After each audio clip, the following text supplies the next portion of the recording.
All right, well, good morning, everyone. Welcome to this week's edition of Greater Miami Convention and Visitors Bureau Coffee and Conversation featuring Integrated Insight. My name's Allie Bibeau, and I'm the Senior Director of Partnership Development and Events. And it's so much my pleasure to be here on this first week of school for one of my sons. We have one more week for my other. We got through the cyber attack yesterday, and everything seems to be okay so far. So only in Miami, right? I'm also super excited. As always, I have my special mug. Not only am I supporting the love, spread the love, share the love, right? But also, if you turn it this way, it's just go Heat, all right? So we got the Heat playing tonight on their second playoff game, and we need some support. So let's watch from home and enjoy. I'm really excited to, again, have Integrated Insight. They were a sponsor of our partner workshop that was in August. Thank you again for that. And they provided some great, a great presentation there. They're going to share a little bit of that here today, along with some great updates and insights, some questions that are looming over all of our heads, as well as some tools and resources. Who better to explain and share our relationship with this fantastic company than Andrew Wobensmith, who oversees our research efforts at the Bureau. So I'm going to pass it over to my friend and colleague, Andrew. Andrew, thanks again for helping out today, and I will let you take it from here. All right, thanks, Allie. Well, good morning, everybody. Again, my name is Andrew Wobensmith. I'm the Director of Research and Business Intelligence here at the Bureau. My role is obviously, as it sounds like, I'm responsible for all the research that we do, all the information and data that we collect, as well as getting it out there to our stakeholders. So it's an interesting job. I really enjoy it. I've met some of you, and some of you I have not met, but I'm very excited today, actually. Very passionate about what I do, but also really interested to hear about what our partners have to say about the topics that they're going to be bringing up. As you know, and I've just mentioned, we do a lot of research at the Bureau. We collect a lot of information, and all of this would be in vain if we didn't share that with our partners. And our partners obviously are what's most important to us. And I think it's really important, particularly today, when I get to have the opportunity to have this discussion or be part of the discussion about research, is to connect what we have to you folks and your businesses. And I urge you, and every time I'm on one of these calls, I urge you to contact us, take advantage of our resources that we have. That's why we're here. That's why we exist. Exactly, right? So we have a lot of great resources, and today we're going to have a talk about some subjects that really aren't probably coming up in a lot of other webinars that you're hearing, or information you're gathering. I'm excited. I want to talk a little bit about our relationship with Integrated Insight. We've had a long-running visitor profile study. It's been going on for 20 years, actually. A couple of years ago, we changed a research vendor for the first time in many years, and so there was a very extensive RFP process. We screened a lot of companies. This was an RFP that was spread out, literally throughout the country. So, we came down to five finalists, and Integrated Insight, they won, but they sold us, and one of the ways in which they sold us was in talking about their experience in not just tourism, but Florida tourism. And that is something that, it's sort of a niche. There's a lot of research companies out there. We dealt with one of the biggest and the best, so to speak, for years, but they're a big company, and they're a global company, and they're spread out across industries. And, one of the advantages that we found with Integrated Insight was their unique understanding of not just tourism, but again, Florida tourism. And they have extensive experience in, in attractions, working with hotels, working with amusement parks, working with cruise lines, so it was a really exciting opportunity for us to get together with them and start picking their brain about the things that they could be bringing to our research and the information that we can share with our folks. So it's been a very good relationship, and I think one of the other things I like about Integrated is that they're also passionate, like myself. They're very passionate about what they do, and we spend a lot of time trying to figure out how we can best put together information for the public at large, but they're very good problem solvers. So I would encourage anybody that has any questions, particularly after this webinar, I encourage them to contact them directly if you'd like. And if you have questions concerning your business or anything more that you want to be able to expand upon, I know that they'll be more than happy to do that. So with that, I'm going to give the mic over to our folks, but again, encourage you all to ask questions after they're done, and enjoy. Go ahead, Rich. That's great, Andrew. Yeah, that's great. Thanks. Hey, I'm Rich Pepin, COO, Integrated Insight. I'm just going to give you a quick introduction and talk to you a little bit more about what we do beyond what Andrew's just shared, and then turn it over to our Vice President, Ben DeBeal, who's going to take you through some of the content today. So as Andrew mentioned, we're a Florida company, Integrated Insight. We're based in Central Florida, and we have a lot of Disney DNA. Our leadership that started the company and all the folks you're going to hear from today all spent considerable time at Disney, have done other things too, but we are in different areas and different areas of functionality at Disney, and we've really modeled the company after that. So we do a lot of market research, as Andrew said, and we're really passionate about that.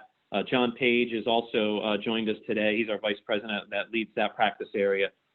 We do a lot of industrial engineering, and we do agent-based simulation, and that's what Ben's going to talk a little bit about today. And so that's very relevant today as we think about reopening. And then we do other work around pricing strategy and forecasting and feasibility of either new products or existing products that are evolving. So really do a lot of things beyond the research area.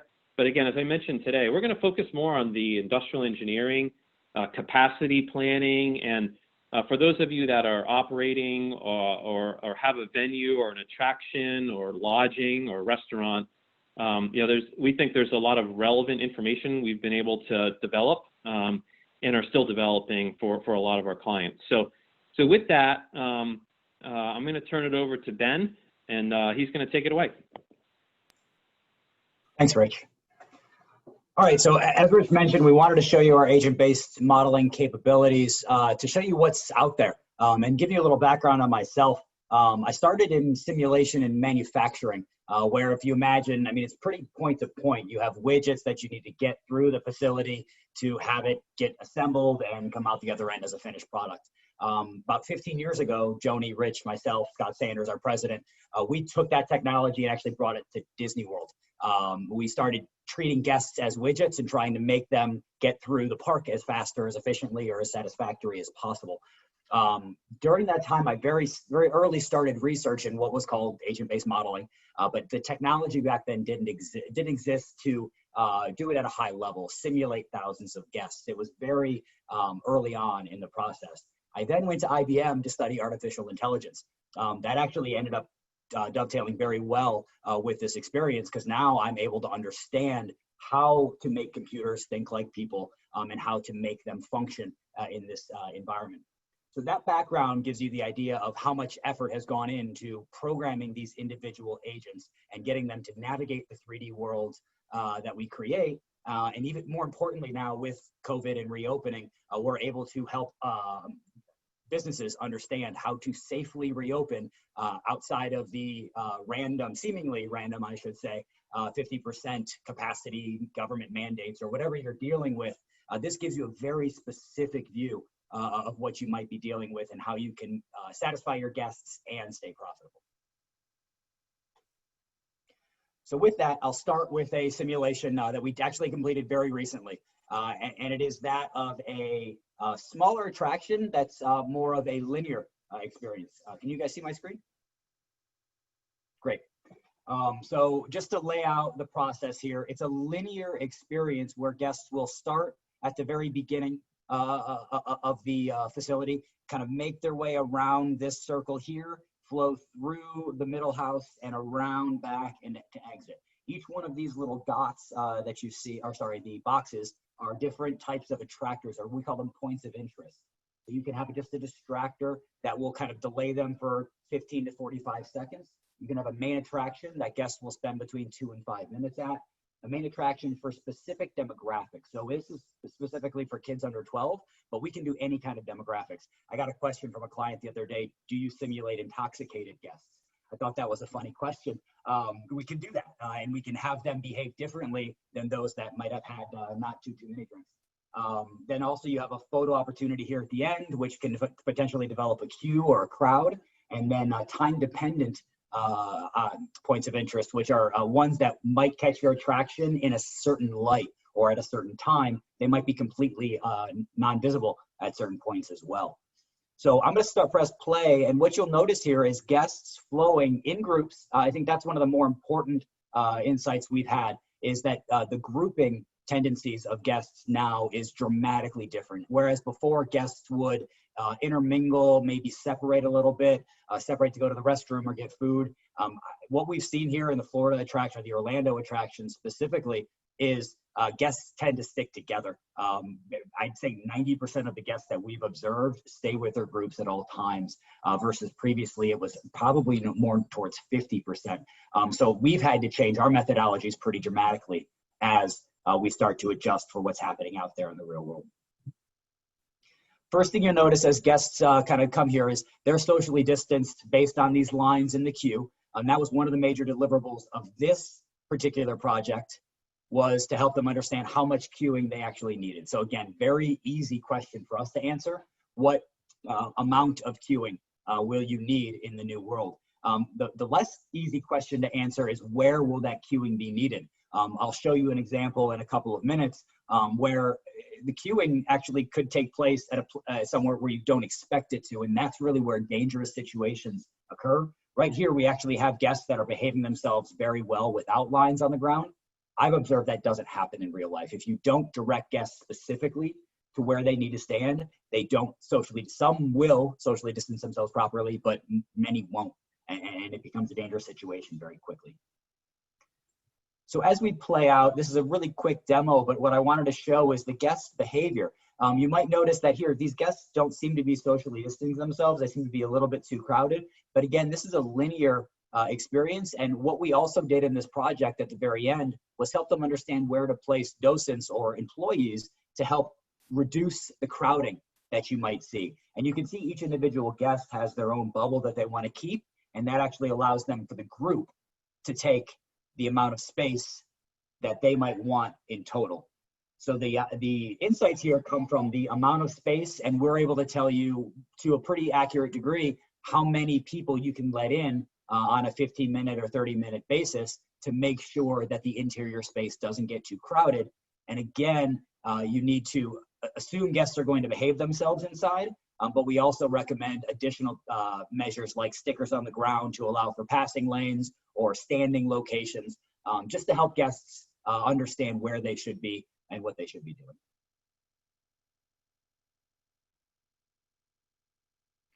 So with that, I wanted to show one additional piece, and that actually is not in a video form, but in a picture form. Can you guys see the picture that just changed? Great. So this is the same experience here, but you'll notice that it actually has turned into a heat map. And this is another great functionality of the software we have, which you actually can identify where hotspots might form, and you can tell we can tell clients, this is where you'll need to place a docent to make sure that traffic continues to flow and guests don't pile up, and you can potentially avoid a dangerous situation. So here you'll notice that this doorway, where they had normally in previous operation closed off just to this one side, we actually recommended they open up both sides. That clears out a lot of that congestion and almost eliminates this congestion here. Also, we were seeing a massive congestion here. We actually see a little bit of red, but before, this entire hallway was red because they used to have a main attraction right down in this corner. We recommended moving that main attraction from here over to here, and that spread out the congestion and allowed for a much less dangerous situation to occur.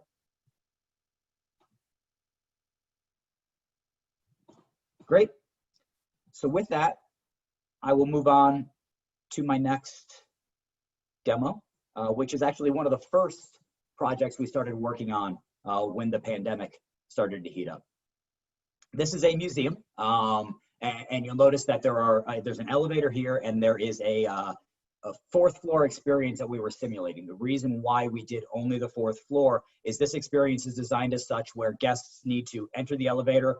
All guests go up to the fourth floor, and then they navigate their way down to the bottom floor, and that's when they would exit. So the biggest problem here is the elevator was a potential concern for how to socially distance guests. You'll notice here we have statistics. This is where the first place you'll see statistics on screen, and you'll notice the elevator throughput of about 10 guests per minute, and that leads to a capacity of the entire building of about 570 guests an hour. Once we provided socially distanced experience where you have a socially distanced queue and then only allowing one group per elevator trip. Also, something that needs to be considered is an ADA access for descending. Most guests can take the stairs. It's one stair or one flight going down. That's not normally a concern for most guests. But for ADA access, we needed to lock off one of these elevators. That decreases elevator capacity even further. Elevator throughput in this case was 3.2 guests per minute. You'll see about a third of what it was in the past. Capacity, just so happens, went down almost exactly the same percentage. So again, this shows you that the throughput or the bottleneck, while it was totally predictable that the elevator was going to be the bottleneck, you really can't tell what that bottleneck might actually bring, what kind of line you might see, how many guests you can let in. So all of those compounding variables we can experiment with, help you understand sensitivities and how many tickets you might be able to sell to open, and then also what the ramp up period might look like. Most attractions are opening at a smaller attendance than they think they can handle and then ramping up. We can give you those two numbers to help you understand what your facilities can hold. I'll let this play out a little bit so you can watch. You'll notice that the elevators open up, only one group flows in, they go up to the top, and guests get out. One thing we were concerned about was crowding up on the top floor. Just so happens that the bottleneck of the elevators eliminated that completely, so there really was no crowding issue up top, and all they really had to do was make it a one-way experience to completely eliminate congestion. I'll show you heat maps at the end of this movie. I think the other thing, Ben, to mention is just that, now that we have the elevator logic built, this is applicable beyond an attraction. Could be used for a hotel or a high-rise office building or many other environments to understand some of the limitations in transporting folks. And I know elevators, and as much as there are tall buildings all throughout Miami, it can be a really challenging environment. This gives an opportunity to model how the flow of workers or visitors or guests can work, or what limitations you might have. And the positive here also is, this was only a demo we built, but if we were working with an actual client, we could experiment with these different pieces of, like I said, we're holding one elevator for ADA guests. What happens if you use that 50% of the time for ascending guests and then just clear out those ADA guests as they accrue? What does that do to your capacity, and is that operationally feasible with the way the elevators function?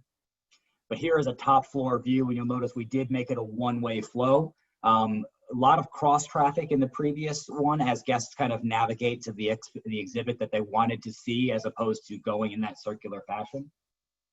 And that leads to, when you look at the heat map, actually, let me start the heat map from the beginning so you can see a lot of the insights come from how this heat map kind of develops. Imagine having a 4-floor experience and being able to know at what point do guests reach the 3rd floor, 4th floor. When can you clear that 4th floor upon closing to start cleaning for the next day? It does give you a lot of opportunity to understand the functionality of your space.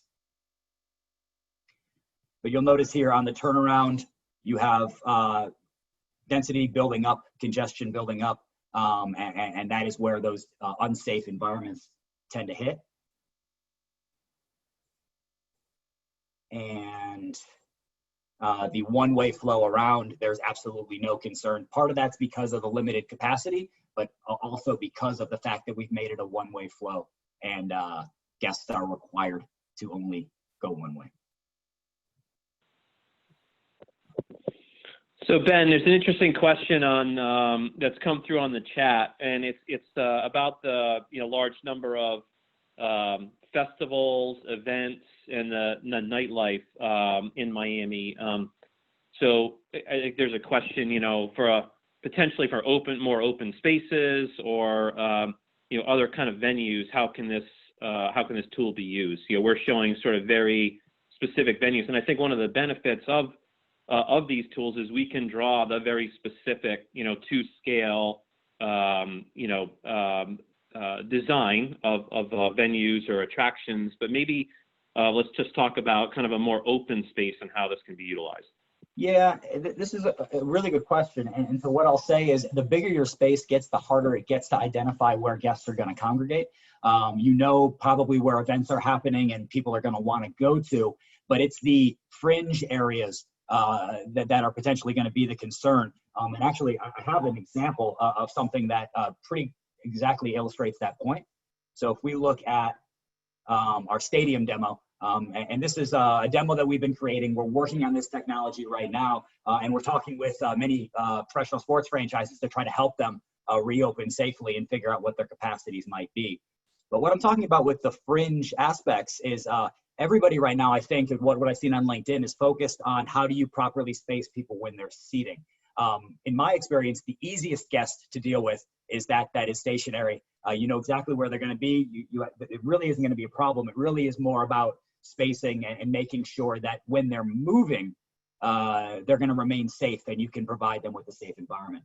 So what I'm talking about here is upon exit. So right now we're loading in, it's the beginning of the game. But as we start to see exiting, what you'll notice is guests tend to go to the exit that they came in from. And what that creates is this very dangerous cross flow. So you'll notice guests coming up and basically running into other guests as they try to exit.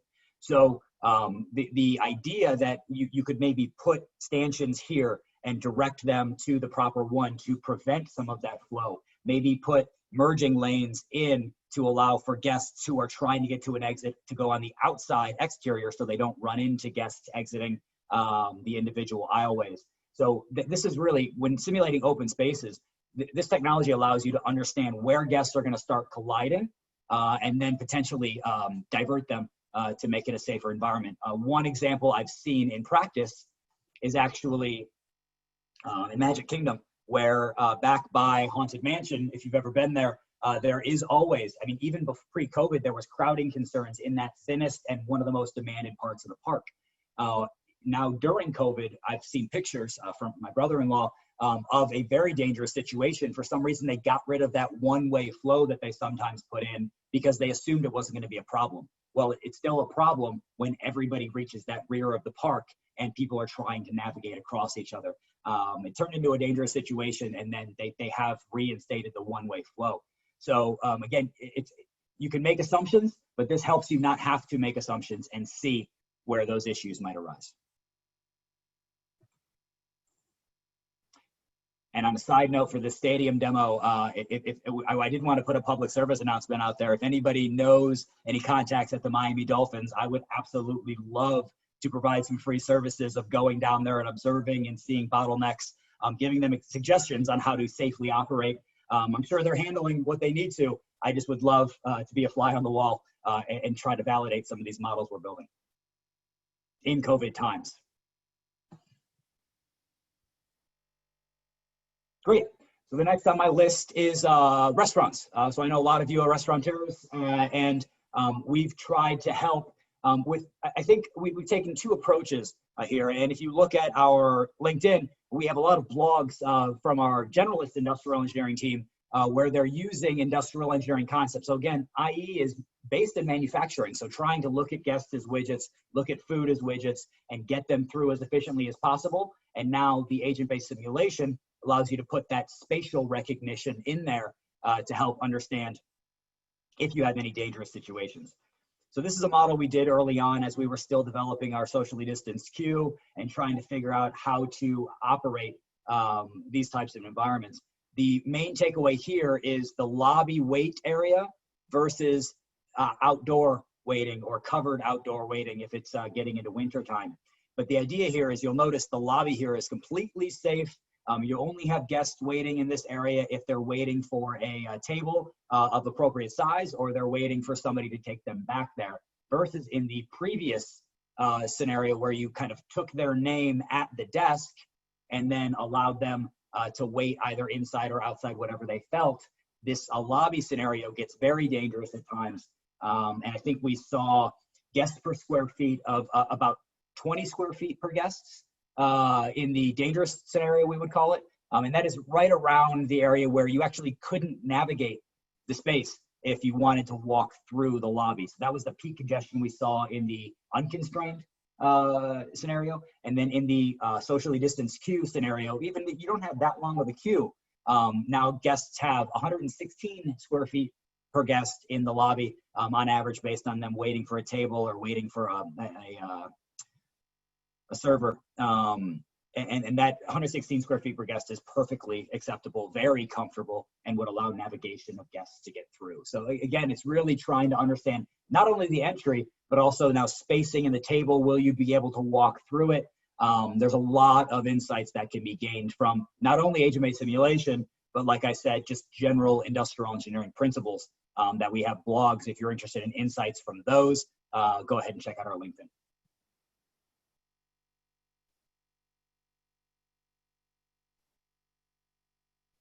Great. Just a couple more to show. So here we have a ski resort. So I don't know how many of you are skiers down there in Miami, but I'm certainly excited to get back out on an airplane to go somewhere where I can ski. This is a theoretical or sample ski resort where you have guests entering from the parking lot. You have a couple of food and beverage locations, actually 3, a rental location, and then a socially distanced queue to get onto a gondola to go up to the top of the mountain. What we've heard from a lot of skiers, or ski resorts, I should say, is we have plenty of space. We'll just build enough queue to show or to handle the demand that we have. So that actually led to our one of my most fun metrics I've ever created, the length of queue needed. You'll notice over here, if they just wanted to build a socially distanced queue for the amount of demand that they expect on this specific day, it would be over half a mile.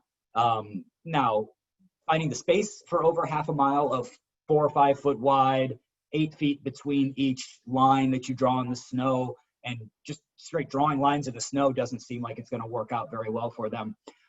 So the logistics of trying to set up this big of a queue is for me a non-starter. But again, we're trying to help them understand what other products are out there to help them operate safely, but then also now what are the implications of some of those operational methodologies that we're going to recommend. So here you're going to see, and this is really more about the statistics and kind of the dangerous situation that arose here, but this is what I was talking about, where if you run out of socially distanced queue, I know from personal experience at my gym, they run out of socially distanced queue and just everyone kind of bunches together, and it's a super unsafe environment. It makes me uncomfortable. So I show up at different times now. But if you do, guests can't really manage themselves. They get together, it'll make some guests super uncomfortable, which will dissatisfy them. So this is that unsafe environment we're trying to avoid, and we show a solution coming up in the next video. But then just imagine the guest experience of standing up in skis with kids, helmets, heavy clothes, out in the cold with no heaters. For right now, the posted wait time is 150 minutes. This was their projected demand. This is what they wanted to sell tickets for. They were going to provide a guest experience that was 150-minute posted wait time, and they're actually paying the price for that, because right now, based on our experience at Disney, we have by noon, so only 3 hours into the operational day, we have over 130 groups that have already left because the wait times are too long. So those are extremely dissatisfied groups that are going to be detractors from your business and probably not going to want to visit your location again. Focusing now on I our think solution. then, like there's other venues, right, that would be similar to this. You know, thinking about a Dolphins game and trying to get even, 20% of the capacity in there in a few weeks. If people all show up at the same time and have to go through security, potentially there's much more queue and space that they're going to need to satisfy those fans, or a heat game, when they get back to having fans, hopefully early next winter kind of thing. So there's a lot of other venues where, that are going to run into this same kind of circumstance and are trying to model and think about how to solve that. Yeah, any live event I can think of has that issue of people all wanting to show up right around the start time of the event.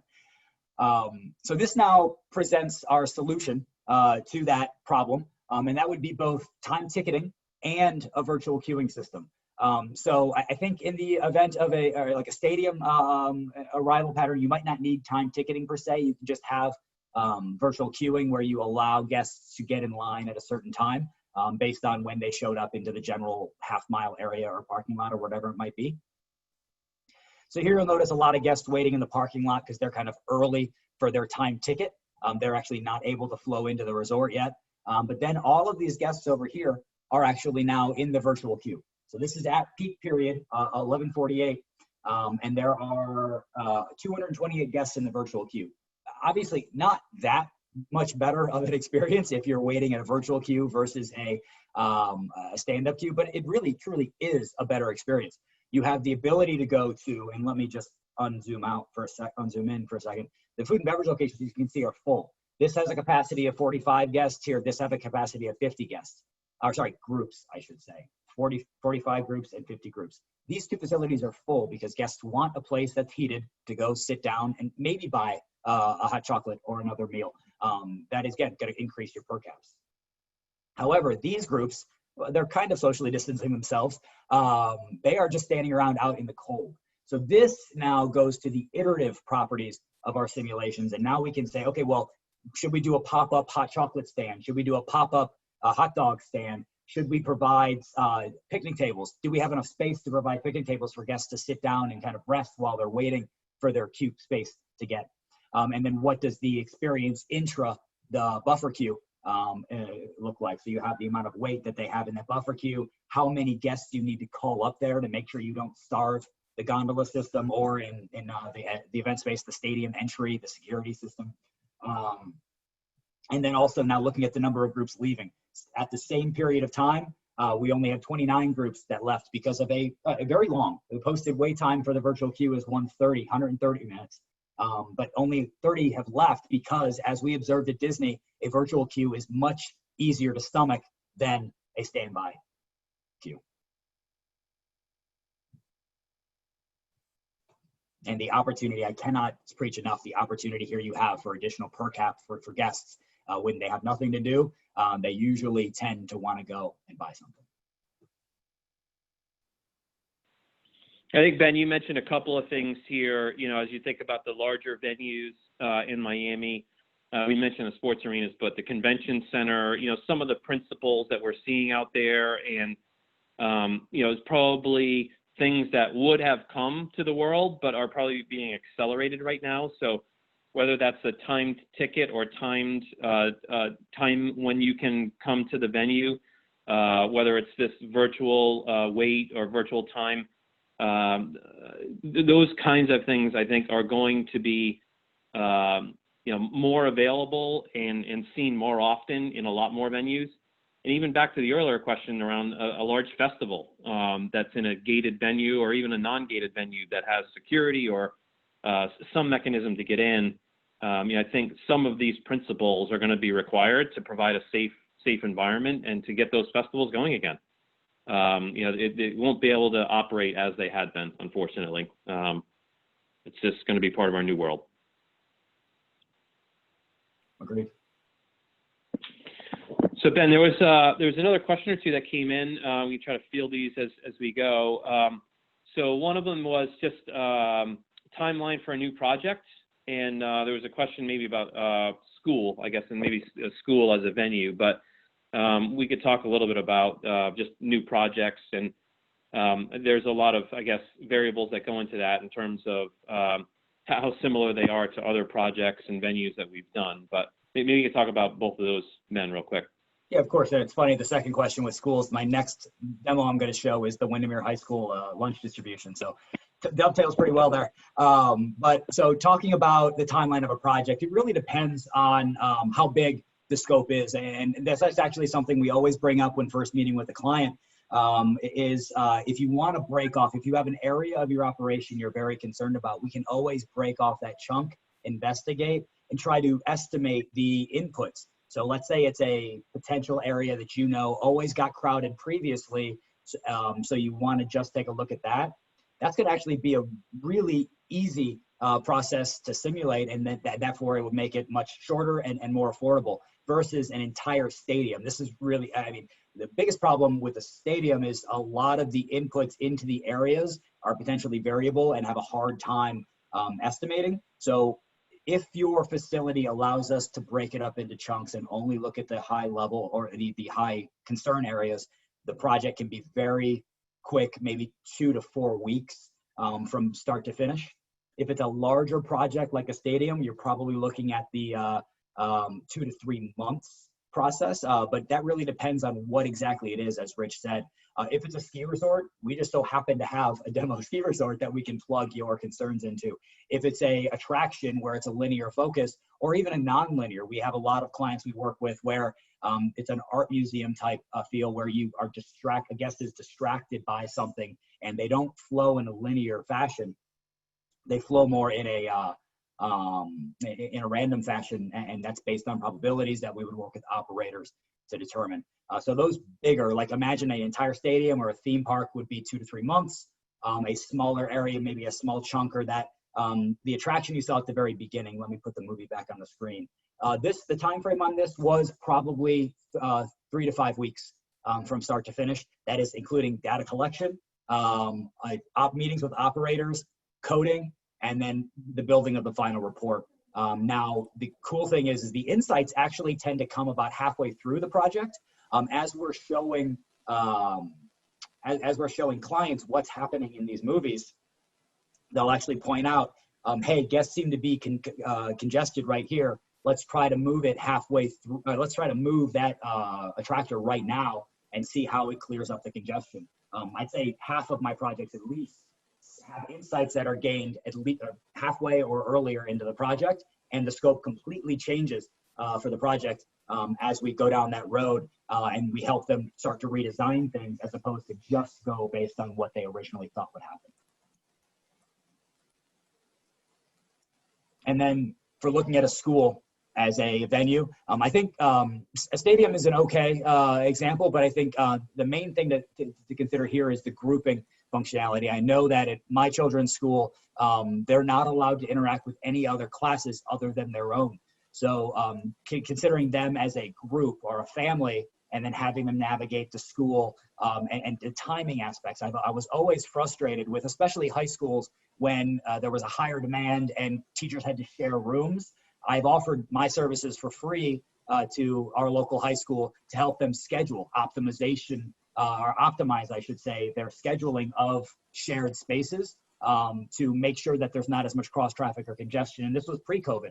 Now it's that much more important. And we can use two forms of analytics here. Agent-based simulation is great. You can actually see it on screen. It's great to sell it to stakeholders.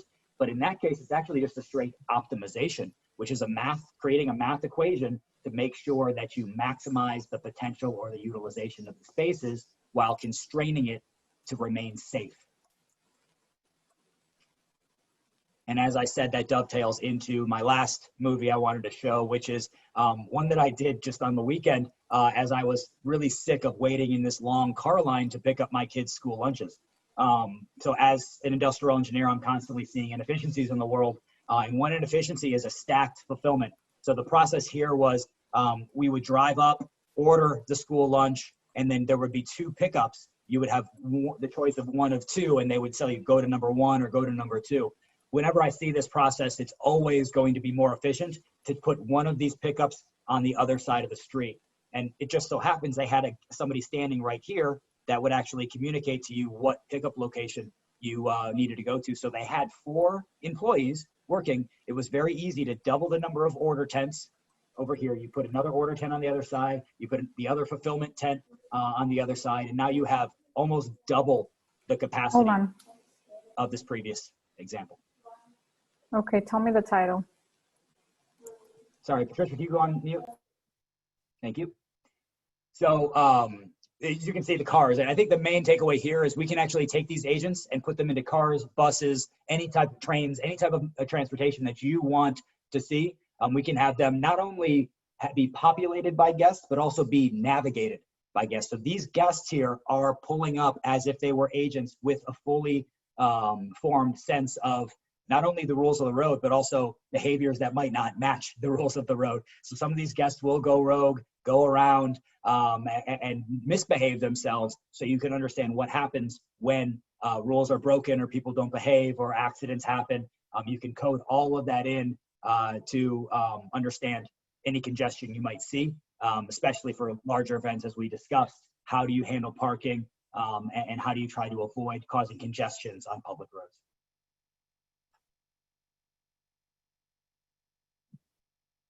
So that was the end of my demos. Rich, did we get any more questions on the chat? Not right now, but we can open up further. I think just recapping a few things. We're seeing obviously very different world. We're all experiencing it every day, and I think some of these tools have helped us be able to draw some general learnings and insights. That can be applied broadly, but then also with each new environment or venue or attraction that we're working with, we've been able to identify more. I think one of the things you said earlier, Ben, is really key, and we've started to hear this a little bit from our clients too, is there's a rather typically arbitrary capacity that's being set for reopening for various venues. And I think local governments are doing the absolute best they can to try to balance reopening and safety with the desire to reopen, and not making a political judgment on any of that. But I think some of these tools can be used to really demonstrate and visualize, as Ben said, what really can be done, versus relying on a number that feels safe, but maybe is a little bit more arbitrary. And some of the learnings we got, especially from the first venue that Ben was showing, is that potentially you can be safe with much more capacity than either a local guideline or even the business was thinking they could be safe with. These tools are able to demonstrate some of that. So I think it's a powerful set of tools right now. We already use them, as Ben said, extensively to help design attractions and venues in a world where spacing wasn't as important. But I think we are seeing now that unfortunately this is not going to be something that just goes away in the next few months, and experiences are going to have to be designed and be considerate of the desire for spacing for years to come, unfortunately. So anyways, I think I'd just wrap it up with that and just ask if there's any other questions out there.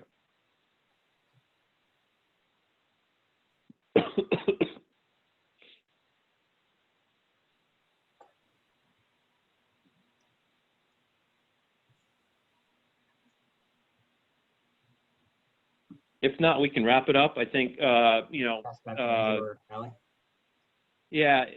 we can obviously, we're Integrated Insight. You can find our website at integratedinsight.com. Andrew and Allie have our contact information as well, if anybody's interested in discussing further. But I mean, we really appreciate the time to be able to share with everyone. I think it's a difficult time we're all facing.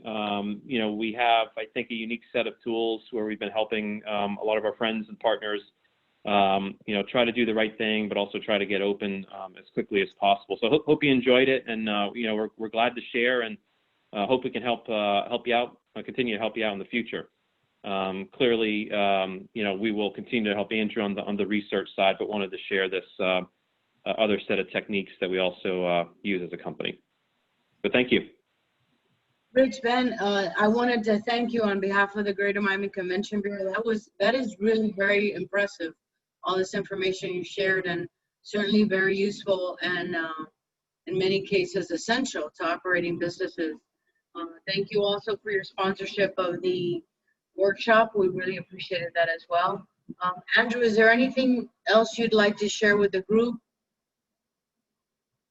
No, other than I think, again, I agree. I mean, it's a really great demo, and a subject that actually we've been talking about it for quite some time, because as we saw these eventually opening back up again, we talked about, hey, is anybody even thinking about how it is they're going to be getting their folks through back in this new normal? And so I'm really glad that we could put that out there to our folks. Again, it's very useful information, and just want to thank our folks at Integrated Insight for just being a great partner. I also want to mention that Ali put on the chat the research information, and it's incredible. Andrew has done a wonderful job on the dashboard, and it's very encouraging to see the numbers getting better in terms of COVID, and then or lower, I should say, but then the interest in Miami as well as in restaurants and hotels. So do you want to show that, or I think it's posted already on there. So, and yes, we have a comment from Nancy saying that would love to see this applied to convention registration process. Yes, that's a very good recommendation. I also wanted to mention, if there's no other questions, that a Miami Spa Month program started already. So if you're in a much needed massage after all the stress, feel free to enjoy. We also have Miami Spice going on, Spice to Go, Spice al Fresco, all these creative avenues for Miami Spice Restaurant Months. All that information is available on our website at miamitemptationsplural.com. And next week is Labor Day, so we will not be hosting a coffee and conversation, but please join us on the 16th of September for health and wellness focused coffee and conversation. If you have any suggestions, please send them to Ali or myself. And just a little personal shout out, if any of you are looking for any digital advertising or digital opportunities, please let me know. And if there's no other questions, once again, thank you to Ben and Rich. And Andrew, anything else? Okay. All right. Well, thank you again, and I hope you all have a wonderful week.